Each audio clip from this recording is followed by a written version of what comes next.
So yes, that was definitely not planted this year, and it is one of those that's just coming up, giving a good old hurl at surviving in life. Now, as No Dig Gardening talks about, it's all talking about not disturbing the soil, and you have more microbes and more of the good little things that's in there that's doing wonders for the soil, and that's all well and good, and I totally agree with that. But when it comes to the potato, there is the old issue of this was one of those potatoes that would have survived from our digging of a previous harvest. So it probably is A, not terribly big of a seed potato, and two, we don't know exactly where or how deep that seed potato is unless I went to go and investigate it right now. And that leaves us with a whole question of the problem with the no dig is you really don't know where how deep it is, if it's deep enough. Now there's inevitably will have to mow even the ones that you put in yourself for normal planting, but especially with these ones, they'd most definitely need to be mowed. And the problem is these guys are, as it were, so high in the soil, I really almost don't have any scope to mow them unless I'm building some sort of a skyscraper around them. So there is one of the little conundrums with the no dig, especially as it relates to potatoes, because then again the potato could be decide to set itself any which way in the ridge, and you might have some that are perfectly spaced and you have others that are too close together. And if you have that kind of thing, you're dealing with, you know, competition from themselves, which means that you're talking about having a much smaller crop of potatoes. And well, that's definitely not what we want. We want a good sized potato. Good. I'd rather have fewer larger potatoes than a whole bunch of small ones that are almost like more like one of these salad potatoes you find in the supermarket. No, you know, I want a nice decent potato, one you can roast and bake, I should say. And here we have cabbages. So these fellas were growing. We got those growing in the greenhouse, and they were actually let to grow themselves. And now my wife believes these are the ones that are the pointed ones, not the head of cabbage, as it were. And but I'm not sure. That's what she believes. And we are definitely going to plant the ones with the head because we do like the heads of cabbage. And we have a nice few of these planted. You can see the size that these got at this stage. And they're only transplanted the last couple of days. We don't have them transplanted that long. And they're already starting to settle themselves back in.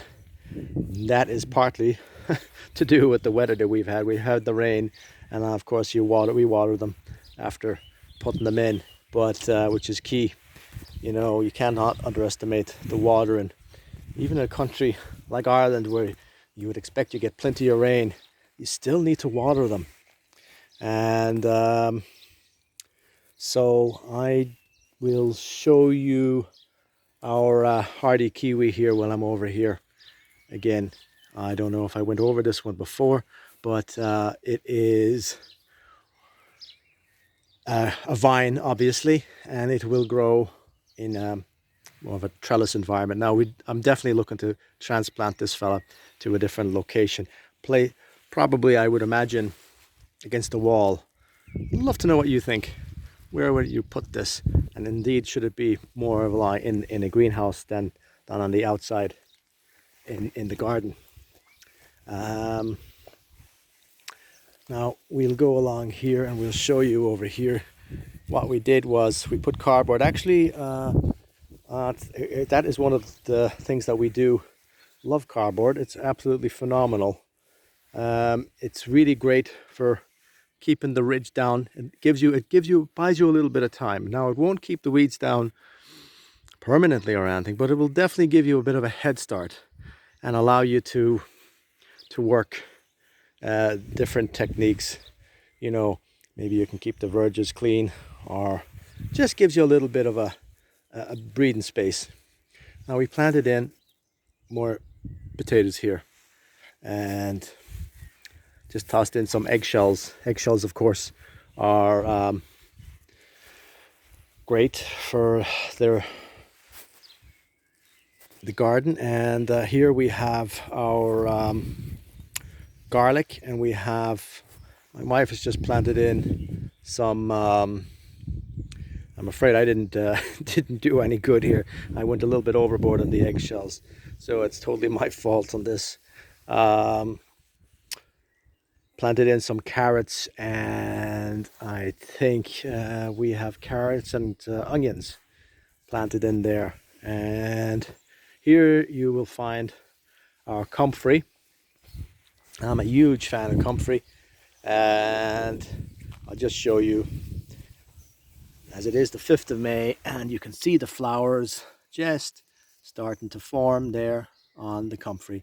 And it will not be too long before you will have the bees come in there, and it'll be like an airport for the bees, just coming and going. It's really very valuable. And indeed, I know if a lot of you are into the chop and drop method, which is simply taking something very nutritious like comfrey, you can exactly cut this and simply chop it into the ground in your garden for nourishing your ground, and it will nourish it just where it stands. So down the way there, I'll show you, we have a couple of things here. Now, this is actually called a honeyberry, and it is supposed to produce berries in it. All I can say to you is we'll see. I don't know. It's in a bit of a conundrum. I do want to talk to you a little bit about plastic. And there's different types of plastic. And obviously that plastic here is a black plastic. It's a good plastic. It's one that we would use in Ireland for the likes of silage. But this one here is a different plastic. I call it a bad plastic because it has a tendency to easily to shred. And it gets very weak with exposure to any bit of sun. So it's something that I'm going to root it out and replace it with something that is much more, get rid of it altogether. And maybe I don't need to replace it with anything. I just want to bring you over here to the spot here. And I don't know if you have any idea what this thing is. It is an Asian pear, and this is one, I'm afraid, don't know if it's doing so hot here. It's a question of is it the right location for it. You can see the growth that it's put on here in one of the little branches, but you can also see the dieback that's happening here in the other branch. So you can see what's happening: new growth, old growth, and the dieback. And a question of is it too, I don't know, is it too wet? Is it too exposed in here? Perhaps you have some ideas. But from the leaf color there, I'm not overly familiar now with Asian pears. I'm of course more familiar with the European versions, and we do have those planted in different locations. And of course the key with pears is shelter, shelter, and shelter. Here we have against the building here is apples, and you can see they've already set. Many of them have already set on the tree, excuse me. And you can see there's a few flowers that's left to come out. So it's really spacing its harvest. You have ones that's already formed in fruit, and there's others that are yet to even flower on this particular tree. Very good tree. So, and here below it we have raspberries. Now, these raspberries are not the autumn bliss that we're so familiar with here. They're a different variety.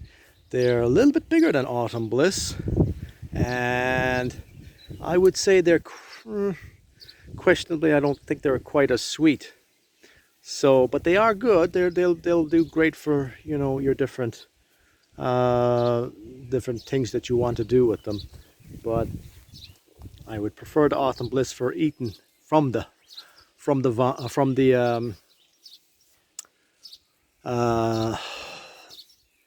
shrub rather than than these guys. And here we have just some, I believe these are red currants. You'll forgive me now, but I think they're red currants, although they could be black currants. I stuck these guys in the ground just to get them rooted, and so I wasn't planning on planting them here. It's just one of those things where you just stick them in the ground, and you have, instead of wasting them, you give them a shot at life. And so thanks for joining us. We will be doing more videos and more updates very soon. Thank you again. Take care of yourselves.